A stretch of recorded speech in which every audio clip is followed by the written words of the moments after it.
Muy bien. Ahora vamos al otro video que tiene que ver con dos preguntas que me realizaron. Una, siendo una prueba irreproducible, como bien dice la ley, eh,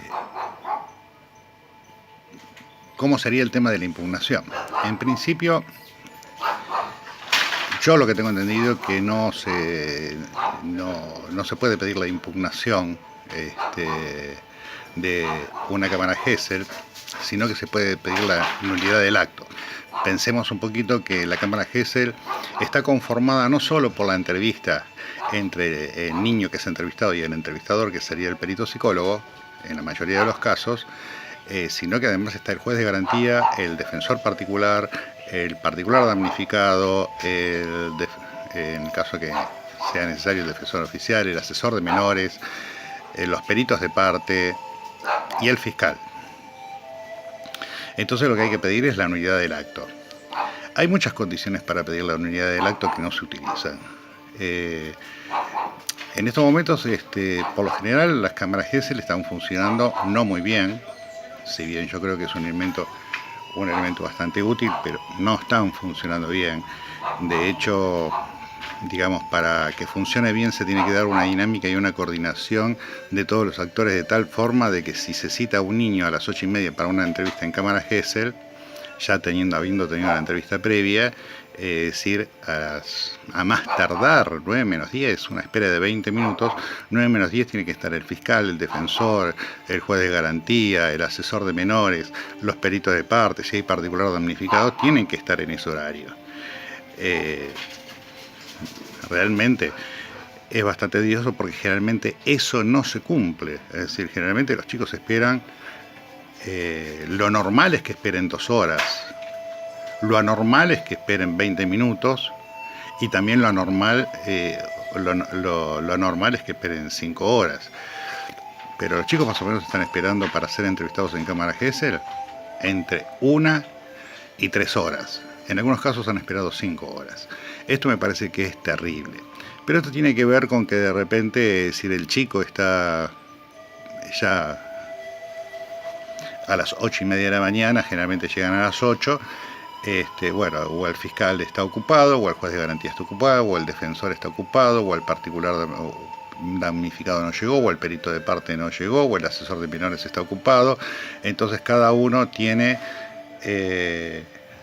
funciones que le impiden llegar el momento que está en la entrevista. Pero hay que aclarar una cosa: estas entrevistas son programadas con antelación, por lo menos como mínimo están programadas con una semana de antelación, salvo que sea una urgencia que de repente está programada en 48 horas. Raro es que se dé, que una entrevista en cámara Gesell se dé en el mismo momento de la denuncia, con carácter urgente. Si bien han pretendido hacerlo y lo hicieron con carácter urgente, no sería lo más conveniente. Eso de hacer una entrevista en cámara Gesell en carácter urgente, creo que había que estudiarlo en cada caso particular y pedir la nulidad. ¿Y por qué no es conveniente que un niño espere 2, 3, 4, 5 horas? No es conveniente que un niño espere en sede judicial 1 hora, 2 horas, 3 o 4 horas o 5 horas, o un adolescente, porque está en una sala de espera, estás viendo el movimiento de todas las personas, porque la expectativa del chico como del grande también es llegar y dar su entrevista, pero por otro lado está invadido de información. O sea, en la espera generalmente los familiares o por ahí operadores judiciales hablan con el nene y le van introduciendo información que no es necesaria y que va a atravesar, seguramente lo atraviesa al testimonio del niño. Muchos creen que todas esas cosas no se van a observar en la cámara Gesell, pero sí, todo eso se observa y se analiza y se evalúa en la cámara Gesell. Las charlas previas con los padres o con cualquier funcionario se observa, y si de repente esas conversaciones tuvieron una incidencia en el niño importante, ya es suficiente como para empezar a cuestionar la credibilidad y la validación del testimonio. O sea, es más, yo creo que hasta 20 minutos es mucho que un niño espere. Todos hablamos, peritos, asesores de menores, fiscales, defensores, por la protección de niños, hacemos unas declamaciones impresionantes acerca de la protección de la niñez. Ahora, cuando llega el momento de actuar en función del niño, de que el niño no puede esperar, y esto está recomendado no solamente por lo que digo yo, sino que está recomendado por la UNICEF, es decir, nadie se hace cargo de su responsabilidad de no haber estado en el momento de que fue designada la entrevista en cámara Gesell. Todos esos motivos del tiempo de espera, a mi entender, es motivo de pedir nulidad, porque seguramente el testimonio del niño va a estar atravesado emocionalmente, va a estar atravesado por palabras que le van poniendo en ese momento, y después va a ser resultado, cuando se hace el análisis de la credibilidad y se hace el análisis de la validación del testimonio, todas esas cosas surgen a la luz. Es muy riguroso el estudio y el análisis del testimonio de los chicos.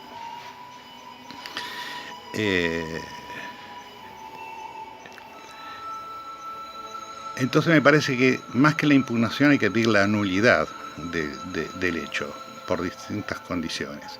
Otros motivos para mí que se tiene que pedir la nulidad de la Cámara Gesell es cuando técnicamente fiscal y defensor están discutiendo y discuten en la Cámara Gesell, donde el clima se percibe, los chicos perciben el clima de tensión que existe entre los operadores judiciales, inclusive entre los defensores particulares, y en ese clima de tensión depende mucho del perito psicólogo de contemporizar o armonizar el clima.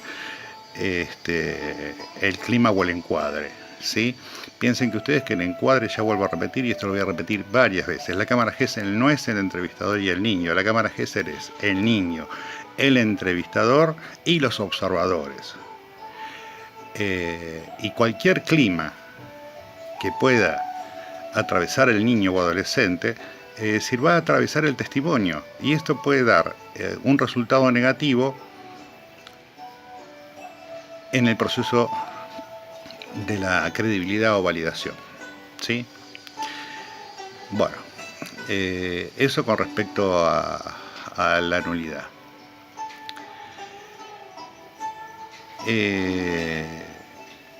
Para mí las cuestiones técnicas entre defensor, fiscal, juez de garantías, siempre tienen que estar previamente evaluadas, elaboradas y con dictamen firme. No se pueden discutir al momento de la entrevista. Yo he participado de infinidades de cámaras Gesell donde los operadores judiciales discutían, y las discusiones no es que duraban 2 minutos, 3 minutos, 5 minutos, las discusiones llegaron a durar más de 1 hora, mientras que el niño estaba en la sala de espera, con sus padres, escuchando y sintiendo el clima de encuadre. Ahí el perito tiene que hacer como un trabajo, volver a generar la empatía con el niño en el momento de estar en la entrevista, una empatía totalmente diferente a la entrevista previa, para calmar los ánimos y para que el niño pueda estar lo más relajadamente posible y pueda hacer su relato espontáneo. Bien, otra cuestión es el tema del relato espontáneo. Bueno, el relato espontáneo puede estar atravesado por algunas palabras que diga el perito. Yo recomiendo que, por ejemplo, hay 5 palabras que un perito que va a administrar un testimonio, va a tomar un testimonio al niño, jamás la menciones. Por ejemplo, pero es una palabra que no hay que utilizarla en la entrevista con los niños. ¿Por qué? No hay que utilizarla. Es demasiado autoritaria, es demasiado culpógena.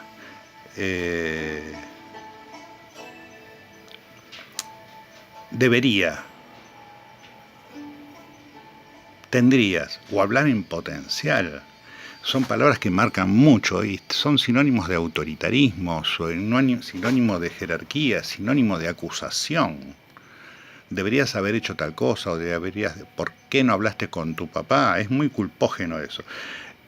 Yo personalmente, si yo estuviera del otro lado, todas esas preguntas las pondría con un signo de interrogación,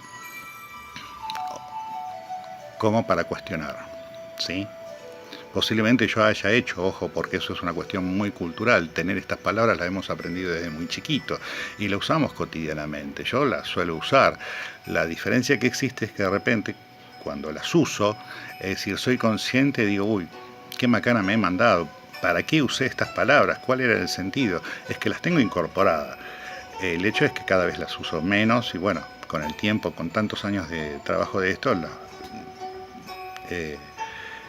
más o menos sé cómo evitar decirlas, porque en este caso que dije por qué, lo digo en sentido particular hacia mí, no hacia otra persona, porque las he aprendido, ¿sí? Bueno, eso me parece que es importante tenerlo en cuenta para, por lo menos en el comportamiento del perito, empezar a tener alguna pregunta para hacerle de cómo está conduciendo la entrevista y qué está dirigiendo la entrevista. La mejor forma de dirigir la entrevista con un niño es preguntarle al niño básicamente su nombre, su edad, acerca de cuestiones sociales, el principio de la entrevista, de las cosas que hace durante el día. Empezar a conocer como el vocabulario, también que eso se hace en la entrevista previa, pero es importante en la cámara Gesell que los observadores entiendan cómo habla y cómo se expresa el niño en su forma particular. A partir de allí, uno adopta el vocabulario del niño y con las mismas palabras del niño le va repreguntando, sin poner ninguna palabra que devenga de afuera, o sea, sin que yo ponga ninguna palabra que el niño no haya dicho. Si el niño dijo, me tocó acá, yo acompaño a ese niño, me tocó acá. Le puedo preguntar dónde. Siempre al partir del vocabulario del niño. Lo que tiene poder en la entrevista en cámara Gesell es el vocabulario del niño. No es ni el vocabulario del juez de garantía, ni el vocabulario del fiscal, ni el defensor, ni el vocabulario mío. Y tampoco hay que cubrir las expectativas de los observadores y el entrevistador. Hay que cubrir la expectativa del niño. Si el niño tiene la expectativa de poder hablar, acompañarlo a que pueda hablar y que pueda expresarse espontáneamente. Eso de espontáneamente también es una cuestión cuestionable. De hecho, cualquier persona que va a una entrevista testimonial, hay poco de espontáneo porque sabe que va a una entrevista testimonial, lo cual es muy difícil que sea espontáneo, está determinado por determinadas variables, ¿sí? Acá el niño está determinado por un montón de variables, los observadores y el entrevistador. Es función del entrevistador que los observadores desaparezcan del ángulo del niño. Y para eso tiene que generar una muy buena empatía y tener mucha confianza en que esto lo puede hacer con el niño. Bueno, acá tienen que ver con las habilidades del entrevistador, si tiene capacidad creativa, si es capaz de acompañar al niño, si cuando se angustia le respeta sus angustias y sus silencios, si no lo apura cuando está llorando y si así llore una hora el niño tiene que dejarlo llorar y acompañarlo porque se convierte de alguna manera en una experiencia dramática, en una experiencia que uno como perito tiene que estar ahí acompasando, comprendiendo por el hecho que está pasando el niño, ¿sí? Y de alguna manera que el niño se vaya con algo de que a él le sirvió esa entrevista. Así sea verdad lo que ha ocurrido, o creíble, o así no sea creíble lo que ha ocurrido, porque posiblemente lo que diga, que en muchos casos ocurre esto, es por imposición o por inducción de algún adulto, que ha agregado palabras y que han atravesado el discurso natural del niño. Y otra de las cosas que hay que tener en cuenta, que esto también, si quieren se los paso, es sobre los aspectos de la memoria. ¿sí? La memoria tiene, si es una memoria basada en la experiencia o es una memoria conceptual. Si es una memoria basada en la experiencia, la que se llama memoria episódica, el niño va a poder relatar sobre el episodio, pero no solamente relatarlo con palabras, sino relatarlo corporalmente y relatarlo con la parte emocional. Entonces acá tienen que observar muy bien cuál es el comportamiento al momento de desarrollar la entrevista del entrevistador.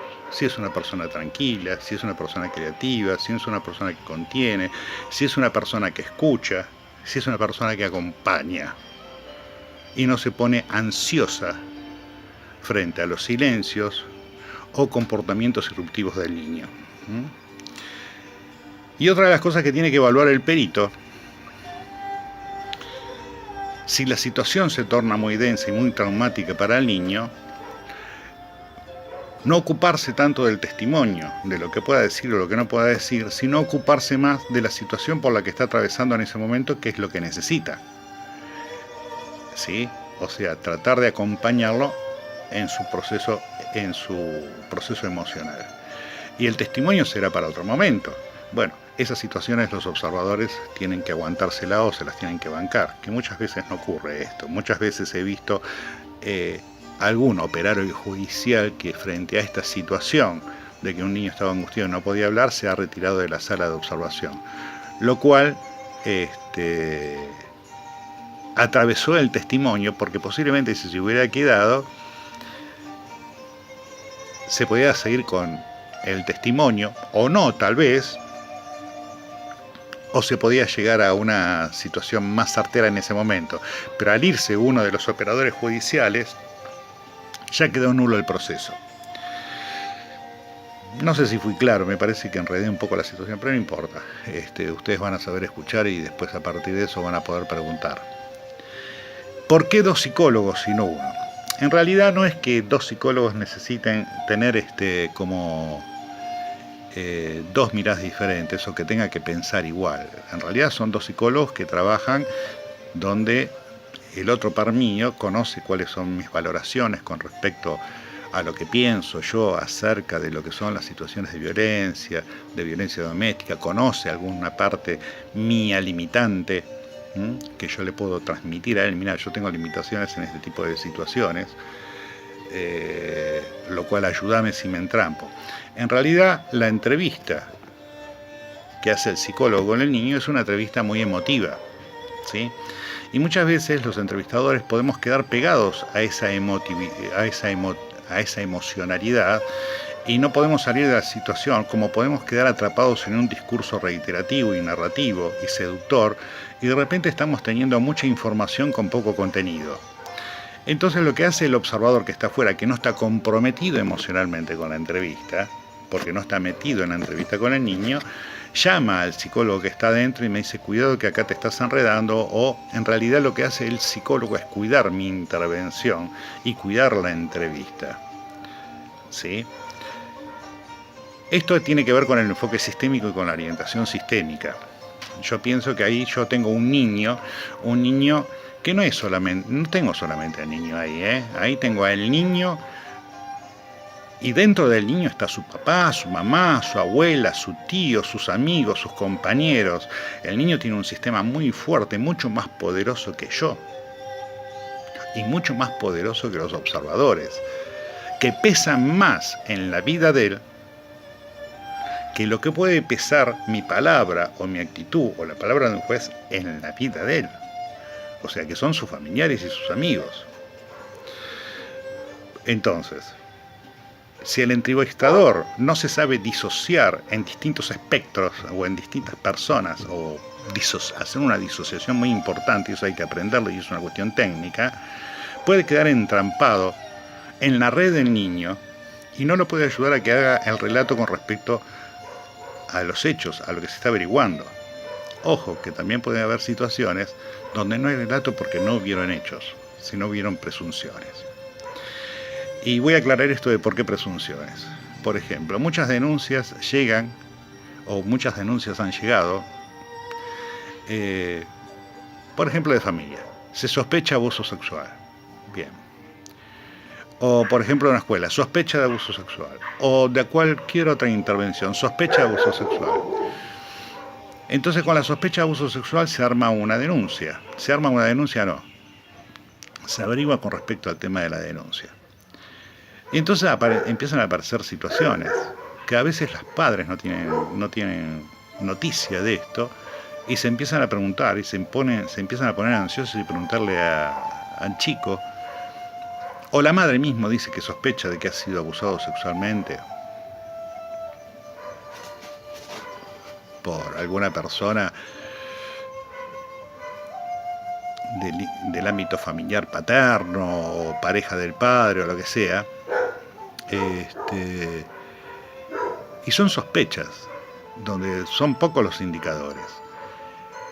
Y yo pregunto, si hay sospecha, ¿por qué no averiguaron para saber cuál es la situación traumática y no me ponen en los informes de que el niño padece una situación traumática que es compatible con indicadores de traumas relacionados con el desarrollo psicosexual o con la sexualidad y que me digan los indicadores como para que no quede una sospecha?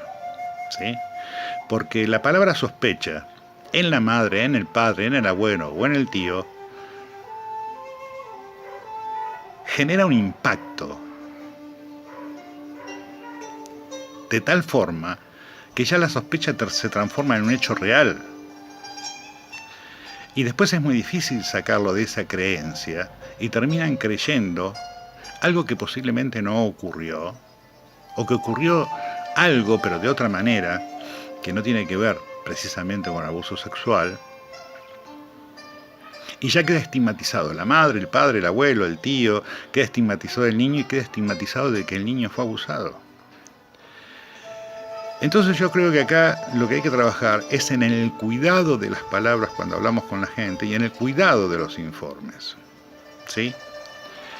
Entonces, con respecto a la intervención de los dos psicólogos, tienen que ver eso. Lo que hace el psicólogo particularmente es cuidarme a mí como entrevistador a que no quede entrampado en algunas creencias o valoraciones o cuestiones que diga el niño o que haga el niño y que no me quede enredado en eso y que pueda avanzar en el curso de la entrevista. ¿Sí? Es una cuestión de cuidado. Por eso es necesario dos psicólogos.